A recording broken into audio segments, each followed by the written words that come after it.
Good morning, everybody. Welcome to the Mortgage Coach Tuesday interview. I hope everybody had an awesome Labor Day, 3-day holiday, and you are fired up and ready to get after the week. For today's interview, we have Mr. Rene Rodriguez. What's up, Rene? What's going on? How are you guys? We're good. We're good. I am super pumped about this interview. I have interviewed Rene a lot of times. Usually it's like a pure interview around public speaking. It's purely around influence and leadership. And we expanded the scope a little bit today to say, video, because video is a one-to-many opportunity to influence. So the theory behind today's call is anytime you're in this one-to-many opportunity to create influence and value for people, the principles that Rene has make sense. The strategies that he has amplify your leadership, amplify your voice. And so we want to drill down on that. To help me co-host today's interview, we have Mr. Dan Keller. What's up, Dan? Good morning. Good morning. It's good to have you, brother. Likewise. So I posted this morning, share your numbers in the group. And I know most people are having just spectacular success. It'd be great to know, how did you close out August and what does September look like for you, man? Yeah, we had a good August. We closed 23 units, 4 of which were refinances, so still super purchase heavy. Nice. I think I was on a call a few weeks ago with you too, saying I'm setting just proper expectations with refinances. So September will be a little bit more refinance heavy, but we had a really good purchase August. It's right in line with our vision and our goals. What do you think you end up the year for families served and overall production? What are you trending? I think we could hit 300. We're trending about 275-ish for almost 100 million. So it'll be my best year ever. Last year we did about 83, 84 million. So we're going to finish the year strong. I'm working harder and making more calls than I ever have and leveraging Mortgage Coach more than I ever have. So it's going to be fun to see how we wrap this up.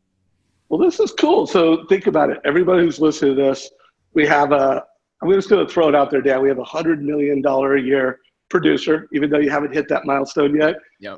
You're trending towards it. And you've been through some of Rene's training. So my goal for you, I'm going to ask Rene some questions. First of all, feel free to ask the question after the question, because those are often the best questions.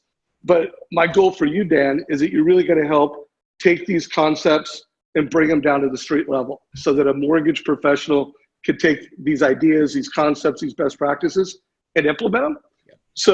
So Rene, let's get started. My first question for you is, let's start with the goals that a loan officer should have when it comes to presenting on stage or creating a video. Like, I think most professionals don't necessarily have the best goals, and the goals of a highly influential, highly valuable LO or leader are just different. Like, what are some of those goals that we should start with as a leader influencer?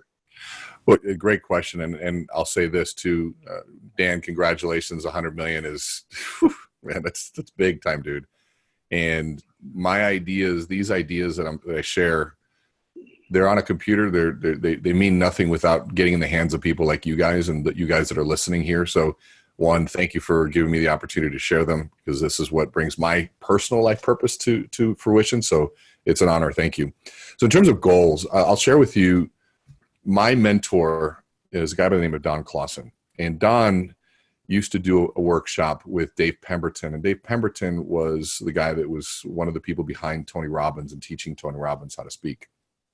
And when you look beyond the jumping on stage of Tony Robbins, which, I loved when I was 17, 18 years old. And I know a lot of people really like it now.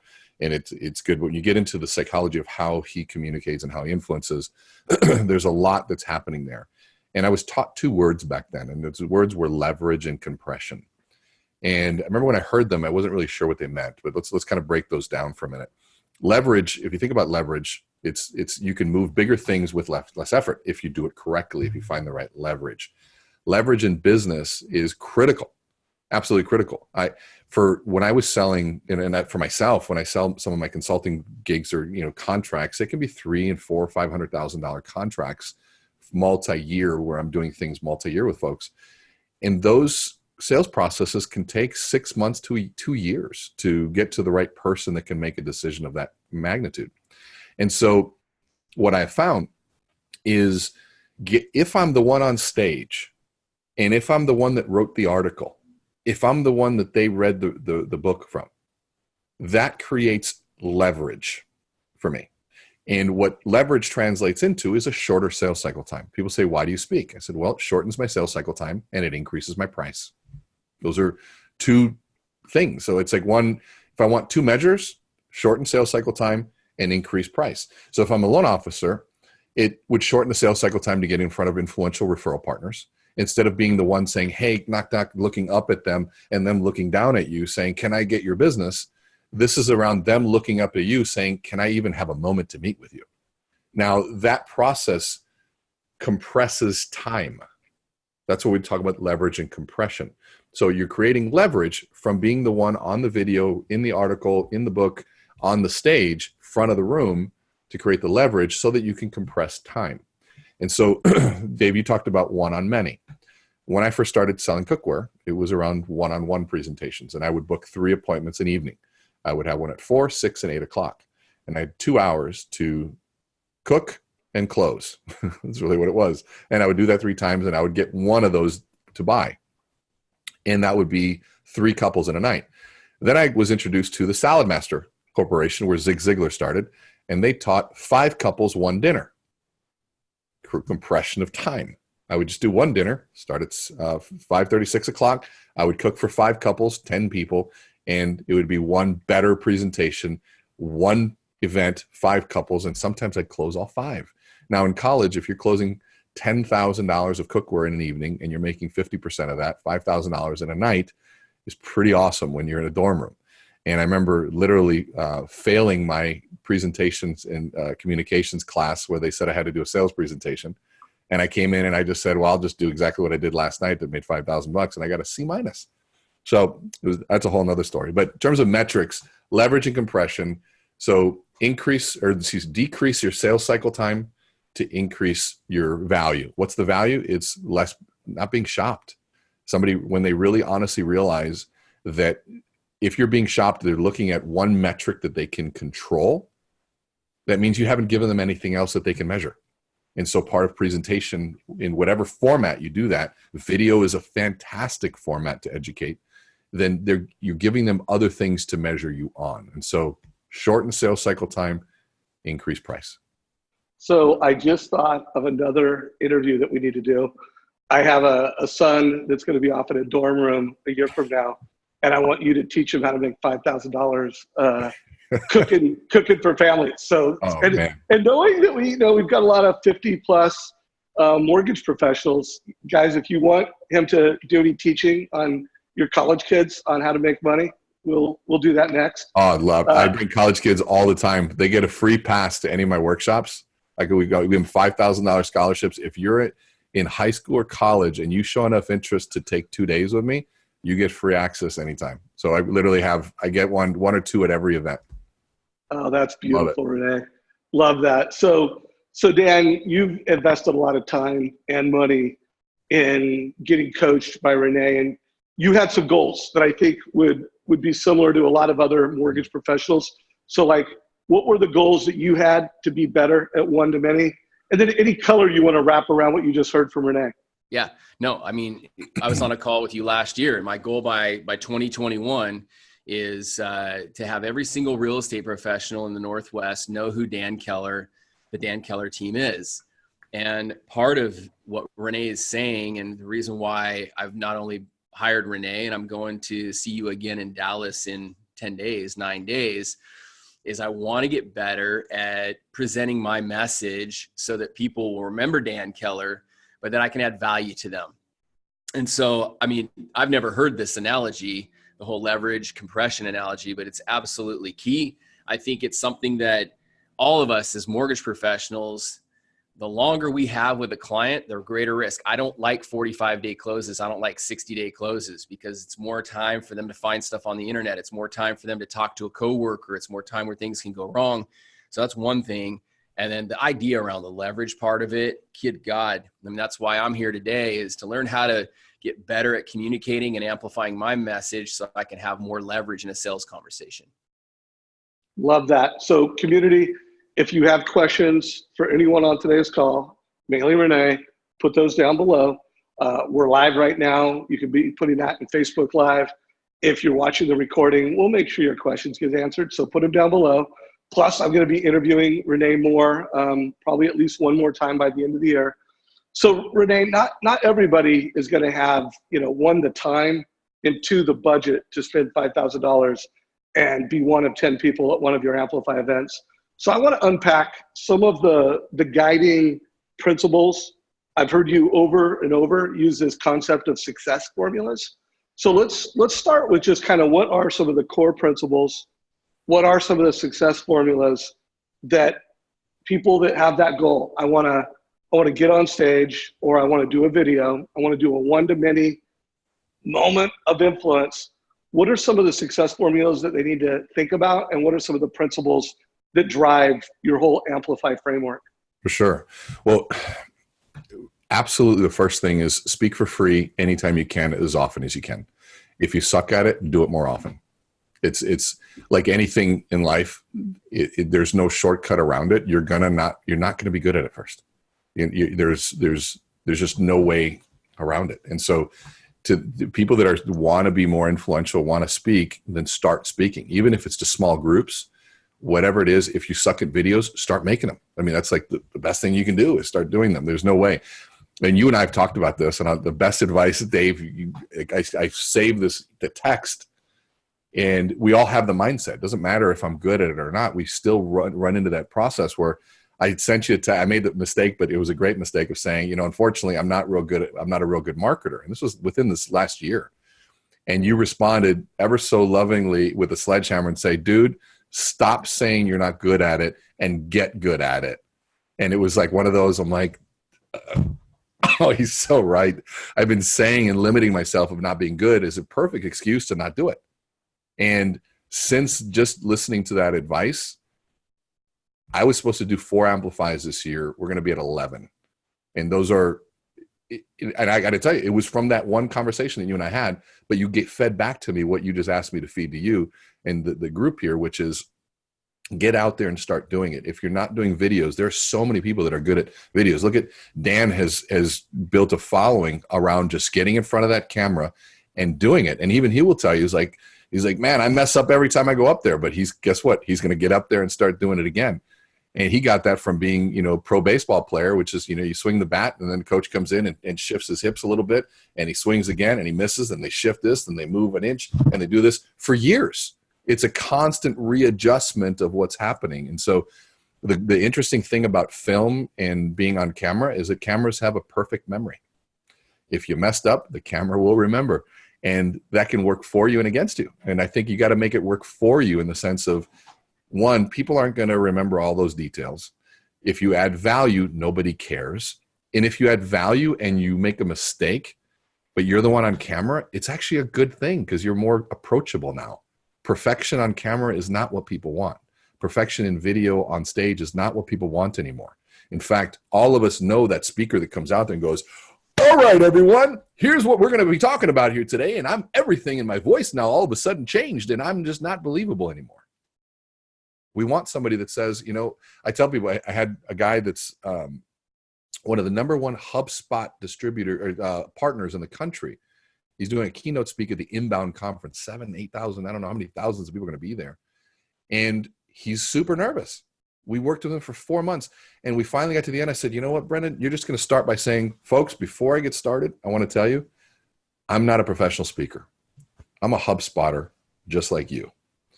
I was actually born in Namibia. And he starts telling his story, but it helps level set the presentation. I can reach out and I can approach you. Now we're more of this together. There's nothing wrong if you're new at this to say, hey, I want to get on this video and say, I'm not a professional speaker, but I have a passion for this business. And I want to share with you some things that I've learned. Now all of a sudden, people aren't expecting a professional speaker. What you find is a lot of people will get out there and they start acting like the professional speaker before they've built the skills and the ability to connect. And then you start seeing what the influencer looks like, where they all say the same thing, and they all are saying we're all walking, holding it, trying to show off in the cars or whatever it is. Just be you and share something that you're passionate about and make sure that you add value. Love, love, love that. And just remember, everybody, we live in a world today where we don't need to get invited to be on stage. No. We could just grab a mic, grab a camera, leverage social media, and create our stage. So one-to-many conversations, one-to-many influence is now just a personal choice.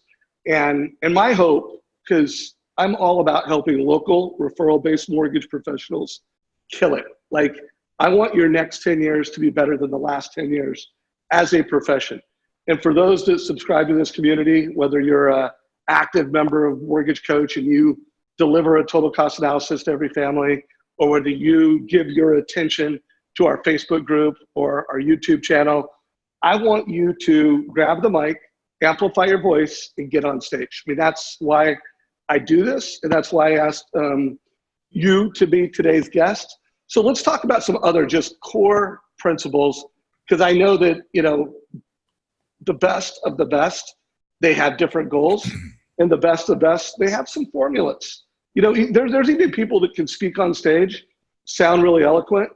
They like the way they talk. The audience likes the way they talk, but the actions aren't taken. Like, okay, so what? You know, that was a good 15 minutes of entertainment.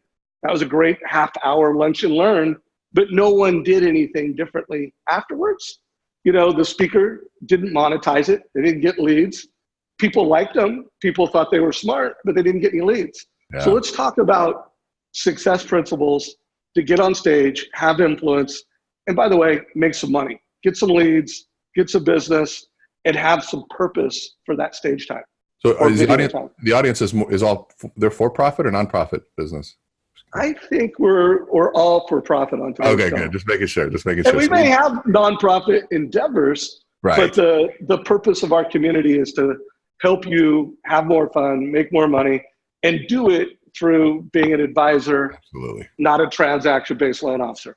Absolutely. And for-profit, the last time I checked, any business that wasn't around, usually because it couldn't make a profit. So for-profit's a good thing because it allows us to do the other things. But I say that because it's good to get clear on what that objective is and to make sure that people understand that there's an action. Jim Rohn was famous for telling a story about Prometheus and Cicero. And what he talked about Cicero as being known as one of the greatest speakers of all time. And was said after Cicero, when he would speak, that people would leave his presentation saying that was one of the greatest speeches I had ever heard. One of the greatest speeches I'd ever heard. But it was said of Prometheus when he spoke that after he got done speaking, people would say, "Let us march." So if you look at the difference between those two, greatest speech I'd ever heard. The other one doesn't care about the speech. They're so caught up in wanting to act. That's the difference between entertainment and influence, or presentation and influence. And I learned that lesson the hard way. I go back to cookware. I remember I took all my energy from basketball after I got cut in college and put it towards selling and presentation and all those things. And I remember I was selling to a group, and I was presenting my cookware, and the guy was a sales guy, and he was like, "Man," he goes, "Rene, I got to tell you, you've got to be one of the best salespeople I have ever met. Oh my God. I mean, the timing of your questions, the humor and the value. I mean, it's amazing. I've never seen anything better. We're not buying, but man, you have got to be one of the greatest salespeople I've ever met." And I walk out of there, man, feeling so great with no sale. And that's when it hit me of what was I in the game of? I have to be in the game of creating action. You couldn't have said it any better. It's not about entertainment. In fact, what's really cool, and I love this, is the secrets of Amplify are all already in your community. I mean, every interview we've done, I've shared those secrets, and I will share them 1,000 times. I love sharing them because I think that the more this gets out to the world, the better it becomes. Amplify is about the one-on-one practice of it, but the formula is very simple. It's taking me 18 years to get it to 3 steps, but it's really as simple as understanding a frame and the role frames play in our life, how to deliver the message, and tying it down. Frame, message, tie down. That sequence is what makes people take notes. When you do a tie down, it's what makes people want to buy. It's what makes people want to act. And so let's understand framing for a minute. Frames are the construct of how we understand the world. If we understand things through frames of reference, We don't understand when we have no frame of reference. Now, when we have a frame of reference and it's positive, it helps us. But more often than not, we have very negative frames of reference. So I say this example all the time. What would be the typical response, Dave? Not your response, but the typical response if I were to say, just give me one or two words, the profession of a used car salesman. High pressure and low education. So high pressure, low education, sleazy, liar, all that stuff. That is the frame of reference that most of us come to when we hear used car salesman. Unfortunately, mortgage and real estate in the last 10 years has developed even worse frame of reference. Given the ups and downs of the market, the crash, the movies, the Big Short, all the things that have just not helped. So when we say those elements, we have potentially those frames of reference. Now, frames also act as filters. So if somebody that I don't trust is sleazy, low education, overpay, all those things, anything that comes through that filter lowers the ability to gain trust. And so what we teach is a process called claiming the frame before they do. And that comes with, before you say what you do, you put something in front of it. Instead, typically we say, what do you do? We talk about what we do. And that triggers the frame of reference. But if you start with a claiming of the frame before that happens. So time out. Can we call that a pre-frame? Like there's a frame and we always put a pre-frame before the frame. Is that fair enough? There's what I would say is I wouldn't overthink it. So Roberto talks about pre-framing, and he's a master. I mean, his process is masterful, and it's really whether you call it a frame or pre-frame or context or whatever, you have to do it first. Let's just talk about it that way. And so, the cool part is that there's lots of ways to do it. And so I don't want to get locked into one way. What Roberto teaches, and he's a dear friend of mine, and I love what he's talking about. And that's another really strong, powerful methodology that works. And I would say use it as often as you can. Take his class. I think it's fantastic. So the framing or pre-framing, what they're talking about is you do it ahead of time, right? And whatever you got to do is claim that frame. Now, there's the good part is that there's 1,000 ways to pre-frame a frame. We use what's called framing devices. So framing devices are jokes, quotes, articles, props, videos. Stories are usually the most powerful. Our own personal story, which is what we spend a lot of time with in Amplify, is people identifying their own story, because that's the thing that people don't always know how to tell, is where they come from. And if you want to tie that back to Simon Sinek's Start With Why, the why usually is driven by your own personal experience, your own story. The why is a frame that people function from. You back to Dell's example with no frame. We're a great computer company when they start with the what. Well, Apple doesn't start with the what. They go back to claiming a frame through what their why is, which is really their own story of what they believe. Your beliefs are a frame. They say, we believe in pushing the bounds of the status quo in everything we do. We do that by making products that are beautifully designed, easy to use, and user-friendly. We just happen to be a computer company. That what or the message is last. And so when it's out of order, that's when people don't understand it. And the order and the sequence matters more than anything, because the brain works in a certain sequence. And when we work against that sequence, that's when we run into problems. And the brain thinks in visuals. It doesn't think in, I'll give you an example, a really, really crystal clear example. I'm going to give you 2 responses to a question, and you tell me which one is more believable and which one is more honest and more authentic. You ready? So ask me the question of, Rene, tell me about somebody who inspires you. Rene, tell us about someone who inspires you. My brother. My brother is somebody who really inspires me.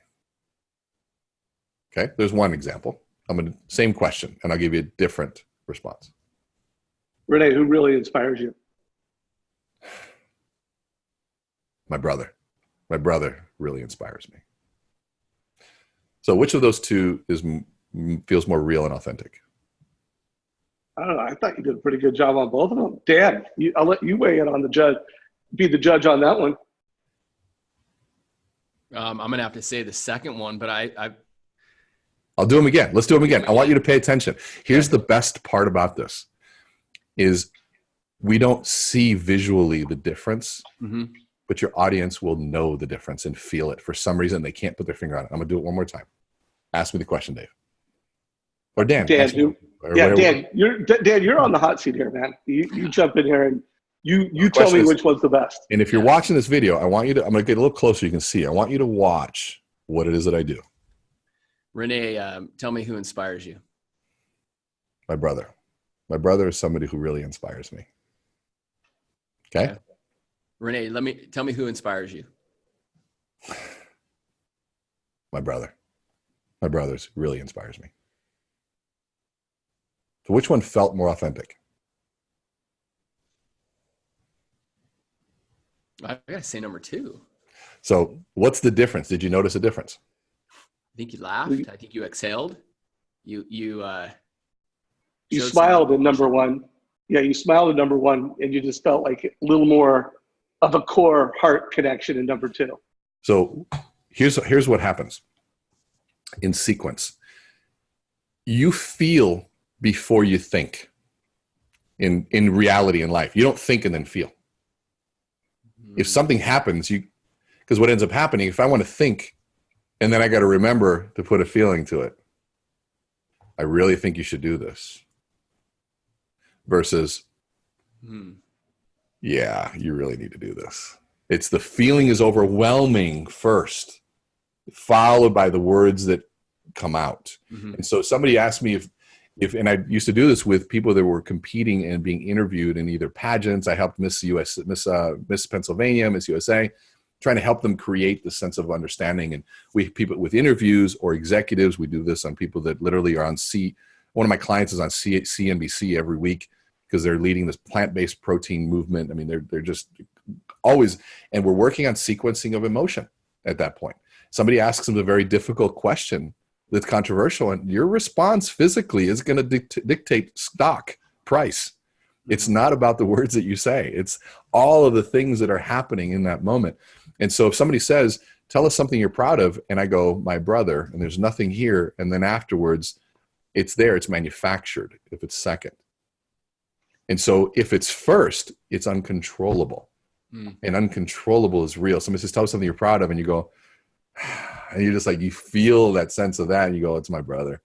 Like, it's uncontrollable there. There's something beautiful about that sequence. And so the scary part about that, though, this is the scary part, is that people understand the sequence, they can abuse of the sequence. And so what we tell people is this is the thing, is how do you build that? You build that by, I'm not even going to tell you how. I'm going to give you another example, then I'll tell you how.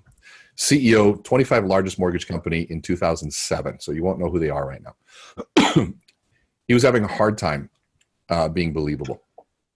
And being believable. And he said, people don't find me authentic. And so we put a video, high-speed camera, on just his face as he talked, because we were looking for micro expressions. We were looking for the things that the eye doesn't see, but when you go through it frame by frame, you start seeing that sends the sort of what we call the subconscious, unconscious messages to whether we just go, I don't know what it is about that guy. I either trust him or I don't. And it comes in micro expressions. We understand that because lying creates stress in the body. Stress has to be released in some way, shape, or form, and it usually comes out in nervous tics, facial expressions, timing sequence, lack of breathing. We can go through a whole laundry list of things that happen. And so we put, if we're trying to figure that out, we put it on it. And what we found is when we paused the camera at the right time, he would end up in a face that was like that, complete frown. It looked like, a very difficult face to make. But when you watched it in real time, you couldn't see it because it was so fast, and it almost looked like he was talking, but he would end up in this face. And then he would look at this, and I'd say, what do you see when you see that? He goes, oh my God. I go, well, let's look at every time you make that face, what are you saying right before that? And those were the biggest points he had to make. And he goes, can you get me to stop doing that? And I said, no, never. And he goes, what do you mean? I goes, I don't want you to stop doing that. That's how you're supposed to work. How about let's get you talking about something you actually believe in? And I go, do you believe in what you're saying? He goes, I hate this plan, but I have no choice right now. Because if we don't do this, points to the XYZ partners and whoever he wanted to point to at the time, not going to be happy. I said, so This is the way you're supposed to function. If you don't believe in it, the face will tell. And guess what? Your audience will know. That's the beauty of authenticity, is it is virtually impossible to fake.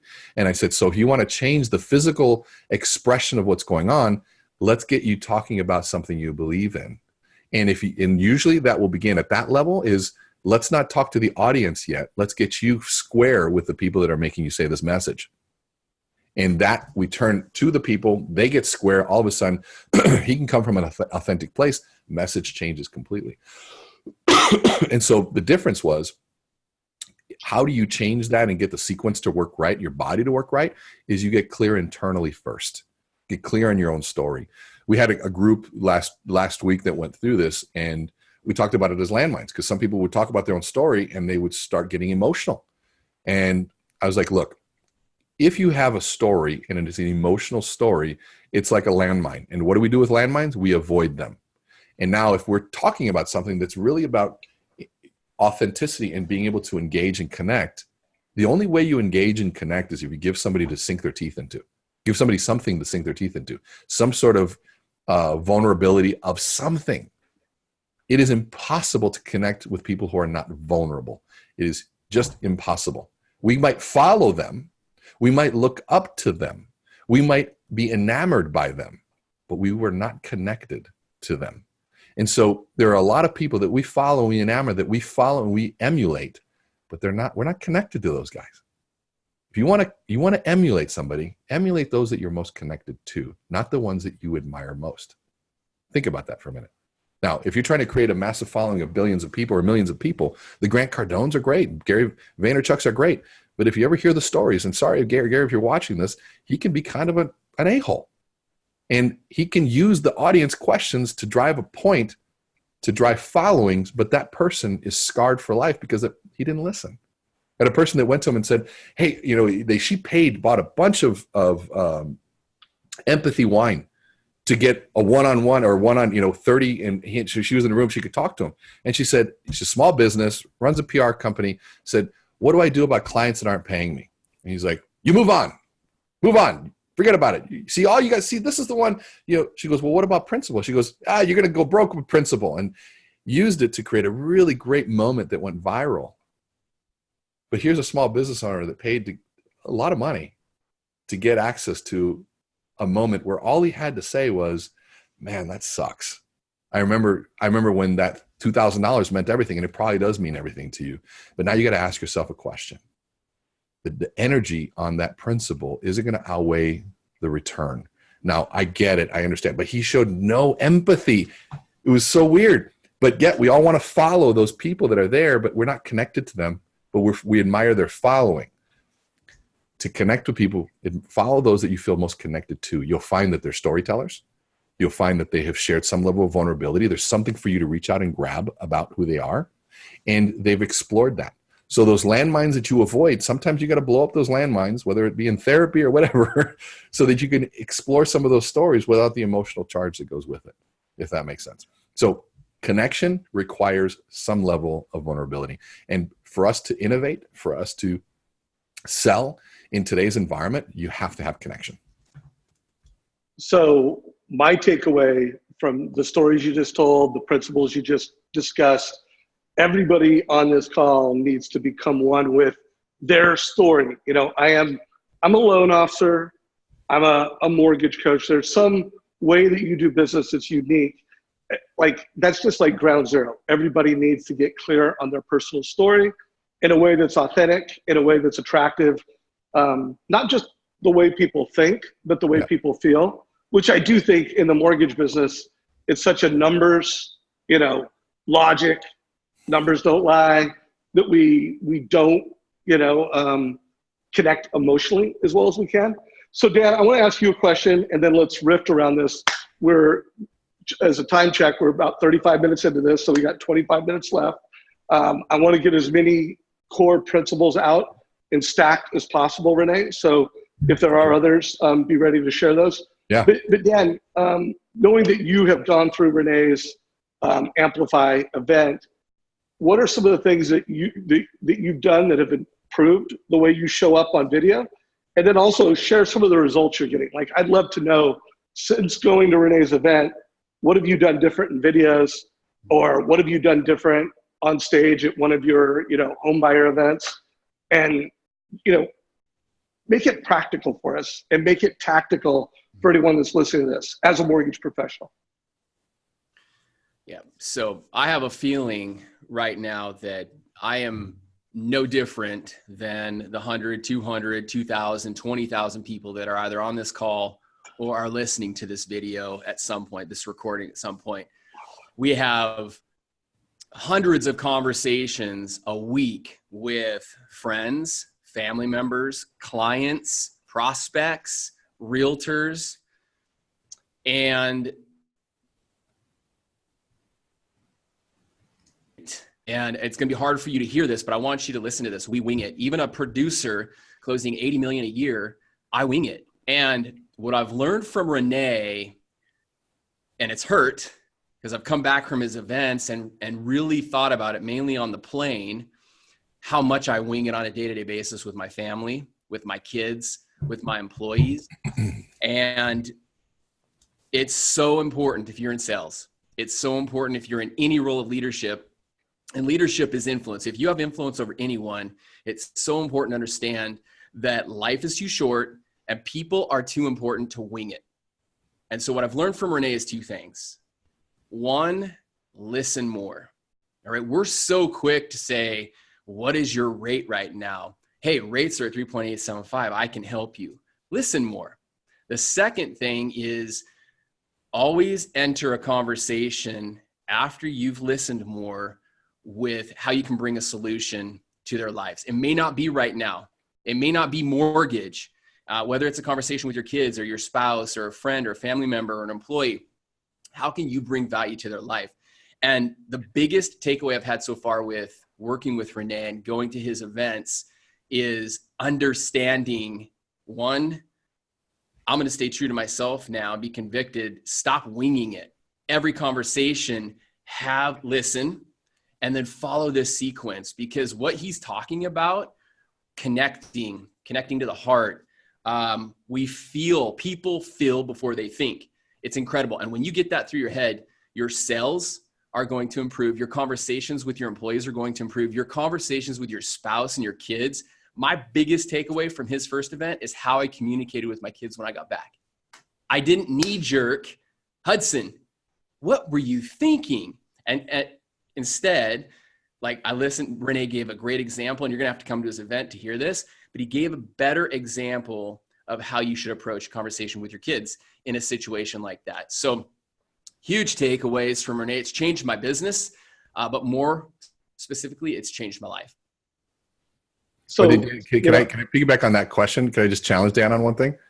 Because I think it was I remember, Dan, do you remember when we did the introduction and we were doing the video of persuading others or doing the thing about persuading others, and you started with all your numbers? Yeah. And that was kind of a big moment of shift where maybe people weren't ready to hear all those numbers. Do you remember that? Well, I have your notes right here that in Claim in the Frame, the media does it the best. And I have in big, bold letters, nobody gives a shit about your numbers. And that was one of the big takeaways I got from you too. Like, who cares? If you have, now bring everyone up to speed. Well, they don't care yet. They don't care yet. Yeah, reteach me on, it has to do with the ethos, right? If you already have ethos, there's no need. Is that correct? Yeah, well, I think what we were doing is, so what I tell people is that these skills are, they're not right and wrong. It's about when and how. Mm. And they're like, if you're playing golf, you have multiple clubs in your bag because there are different shots that you have to take different approaches with. And a lot of people get very comfortable with certain clubs that they have in their bag. And one of them that, Dan, you were very comfortable with, this is why I love you, is this is where people start, why I began loving you, is because your transparency in your growth. Yeah. And one of the clubs that Dan had really well was showing his numbers. I have X amount of people that work for me. I close this many deals, and he's an authority. And you came from sort of that kind of training to be able to build that. Now that is a critical club. Like, that driver is really critical that you need in the bag. But if you're trying to connect, those numbers might just do the opposite and build the bridge. And in that moment, we're watching, it was a fun exercise. We're trying to influence each other. I do some funny things to shake the trust of the group. And you have one group believes one thing, they have another, and they're trying to influence each other. And Dan stands up and he goes, all right, well, I have X amount of people that work for me. I'd close this many loans. So you should be able to trust that I'm not going to be lying to you. And everyone went whoop and shut down. And it was one of those moments where he's like, what happened? And God bless you for it, because it was the moment where you realize that the numbers will follow if I can connect with you first. And then I learn about that later. All of a sudden, it has an exponential value to it. Yeah. Hey, so Dave and listeners, I want to go back to how I answered your question. So Dave asked me some of my takeaways and what I've learned from working with Rene. Do you guys understand how I answered that? I answered that using a frame. I delivered a message and I had to tie it down. I could have done a better job. Now, looking back at this, I could have done a better job. What you've taught me is how to close it down better. What I'm going to encourage you to do. I didn't use that, but what I did close with is you've changed my business, but more importantly, and I mean this from the bottom of my heart, you've changed my life. You've literally changed how I communicate with human beings. It's crazy. So what I want you to understand, if you're listening to this, is how I answer that question from Dave. I now answer questions better using more value. Hey, I'm connecting with you. I have to imagine, I have a feeling I'm much like all of you on the call. So I connected. My frame was what we do on a daily basis to wing it. We wing it. We all are winging it. And here's what I've done. I have a solution and what it's done in my business to not wing it any longer. And so I had to answer it, Dave, in a real life, real time example of what Rene's done to change my life and my business. I love that, Dan. I love the way you did it. And I love the way this call's evolved. It's as I promoted it, it was video creation, public speaking, but I hope everybody's getting the takeaway that it's like, if you become the best video creator, the best one-to-many communicator, you're also going to become the best one-to-one communicator. And maybe Dan, you've stole the show here a little bit with that, like, don't wing it. There's art in science. You're the art. What Rene teaches you is the science to be your best artist. And that is something that when I interview loan officers, I always go into every interview. I go into every call I ever do. Like, my process, what do I want you to think, feel, and do? And I'm always very intentional about, like, there's an art in science. And the most successful people have the best balance. Like Jeremy Forcier, anybody who's ever seen him on stage would go, wow, that guy's emotion, his energy, love that dude. I can tell everybody on this call, he would not be nearly as successful as if he didn't be Jeremy, but he uses his CRM fanatically. He uses Mortgage Coach to present the numbers fanatically. So it's that balance of art and science that creates that brilliant result of success. So let's do this. We got about 15 minutes left. I want to close out, Rene, with just almost like a laundry list of principles to have greater influence. Before we do that, Amplify has come up multiple times. I'm excited. Rene is doing an event in Seattle in January that I have committed to collaborating and being at. And I've also, Rene has said, hey, Dave, we will only have people there that are active in the Mortgage Coach community so that we can not only do everything that he does at all of his regular Amplify events, but really grow these Mortgage Coach, how to be an advisor in the mortgage business. Rene, why don't you tell everybody about what we're doing? Sure. And then let's close out with just, a laundry list of key concepts and success formulas. Well, I've said it 100. If I've said 100, I've said 100 times more. Presentation tools are lacking in the mortgage industry. Mortgage Coach is the tool. When it comes to understanding difficult concepts and ideas, aesthetically, simply, you guys have the best. And so my idea was to saying, what if we took these skill sets, instead of helping people understand not only their own story, but how to answer what it is we do, but we took that to the next level and saying, let's put the practice using specifically the different tools within Mortgage Coach. And so to give people an idea, Amplify is not just about learning and lecture. It is about people. It's limited to 10 people because we limit to 10 so that they get the one-on-one time that they need. And Dan, I think you put it best. Dan has actually reframed the word coach for me. I've hated the word coach for myself. I just never wanted to use that term. There's so many coaches out there and very few good ones. You know, the Bill Harts and the Kais, those are the great coaches. But there's a lot of folks that I just didn't want to be associated with. But when you said, Rene, you're in the batter's box with us, like a baseball coach, I'm like, that I could resonate with. And that's actually very true. It's literally 3 days, 2.5 days of you in front of the room and me typically within 2 to 3 feet from you as you're presenting, changing things, identifying body language, making you start over, counting your ums, all of the things. We just start forcing the connections that I think about as brain connections. We'll sometimes the introductions, like you go around and you introduce 10 people. It took 9 hours to introduce 10 people last time. Yeah. And because of the amount of feedback every introduction got, not only from me, but from the group. And so, and you look at that process, and I use, instead of me presenting PowerPoint the whole time, I use the audience as they come up to stage to instill and drive home the points because they're learning them in a real-time fashion. And even David, you got a chance to kind of, I FaceTimed you in on one of them when we were doing it with Dan. But imagine now practicing not only your presentation, style, sequencing, body language, posture, but then also doing that with a presentation tool so we can take it to that next level. That's the idea that I had for the Mortgage Coach piece. So guys, I am going to put a link in chat down below.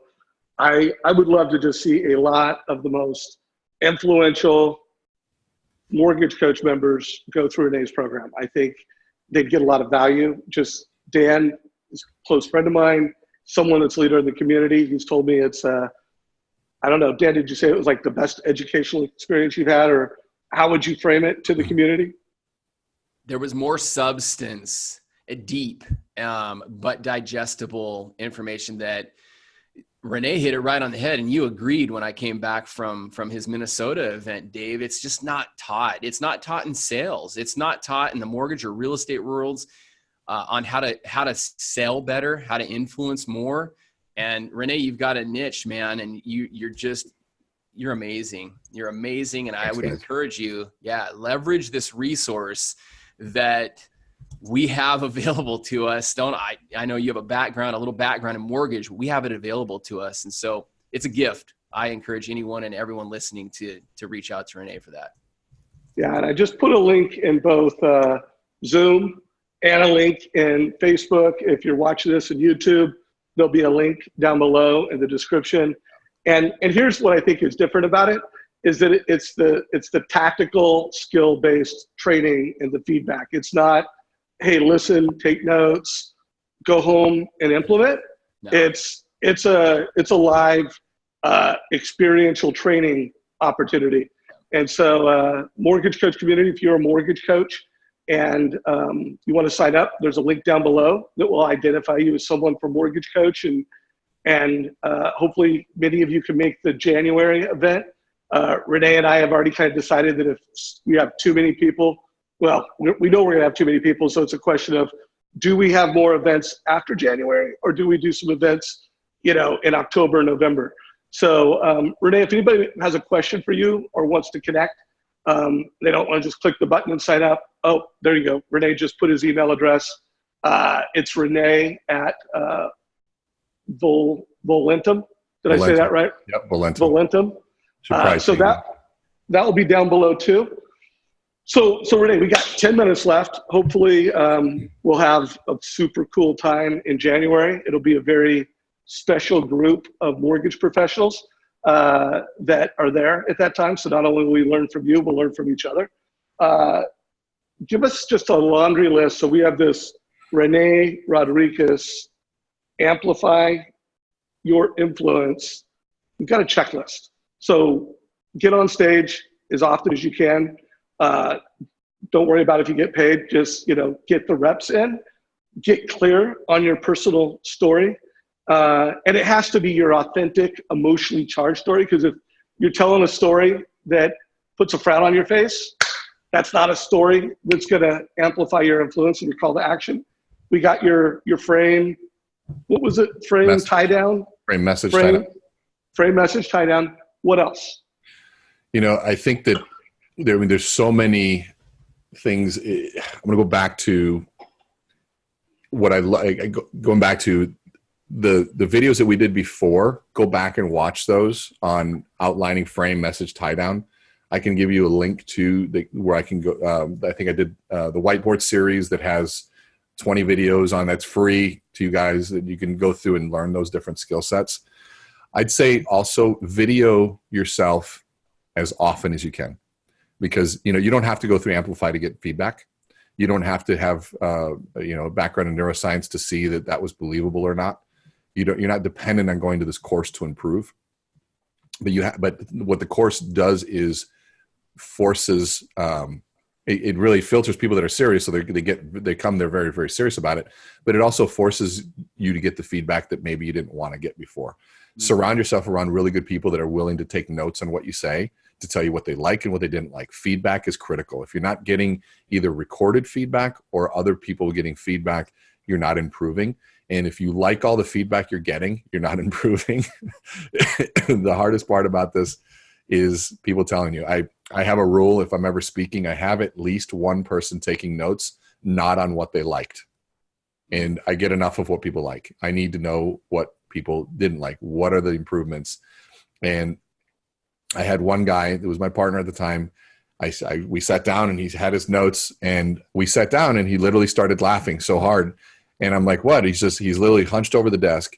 And I'm like, what are you laughing? He goes, dude, I've seen you present this 100 times. I don't even listen to you anymore. I just watch for where you mess up. And I'm like, okay, well, what did I do? He goes, and he couldn't stop laughing. I'm like, okay, dude, what the hell happened? And he goes, I don't know how you did it, but you were in midpoint. And as you were talking, you went and dug in your ear and you rolled it up and flung it as you were talking to give him the point. And I'm like, and he starts laughing even hard. I'm like, there's no way I did that. He goes, dude, he literally can't speak. He can't breathe. He's laughing so hard. I didn't believe him. And of course, sure enough, next time I was on stage, I was talking, and I remember I started touching my ear, and next thing I know, I went cold, and I go, I wonder if that's what happened. Had somebody not told me that, I'd have been flinging ear boogers everywhere at everybody on stage without knowing it. My point is, we all have things like that. We all have nervous tics. We all have little weird things that we do. Get somebody to pay attention to those things and tell you. Practice. Dive into the people that are presenting. And here's the thing.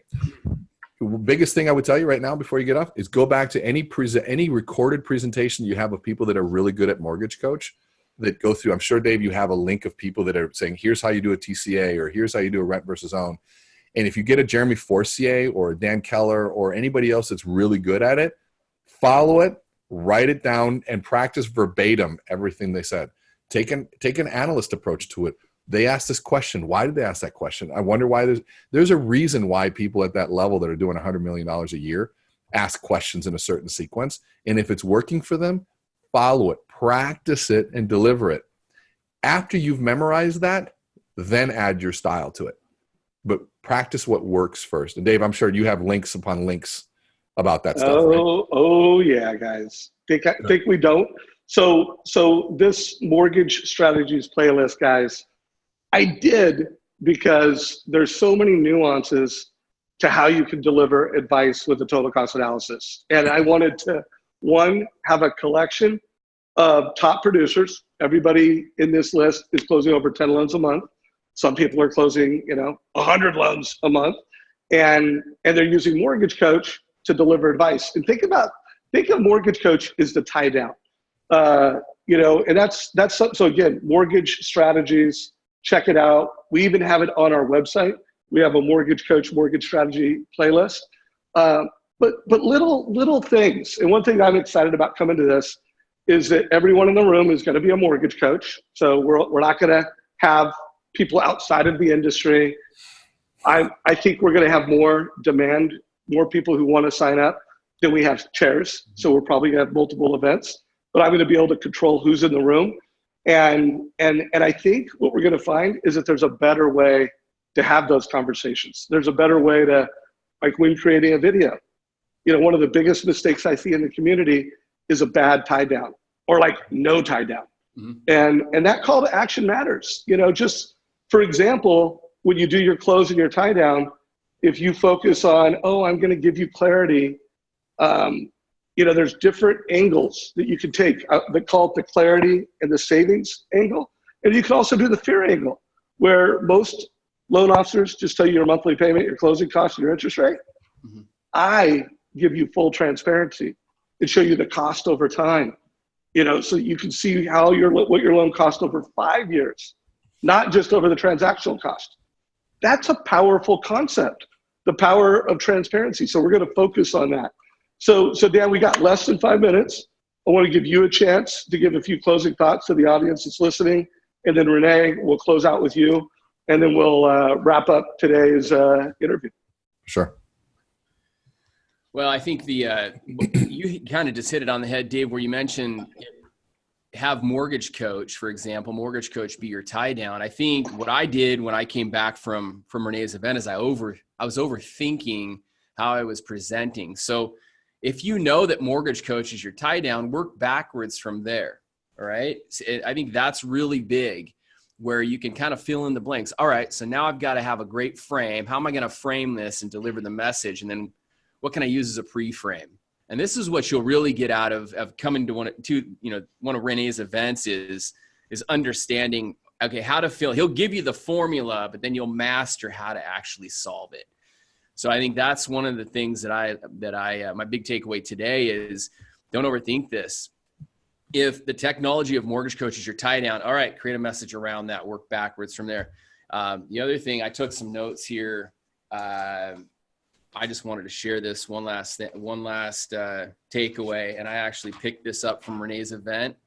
This is in my notes from your Minnesota event, and it's don't lead with facts and figures. Get to the relatable part of the brain, and that's your opening story. So opening story, Rene told me that was the first thing I did is I wanted to talk about my numbers and my team and where I'm at.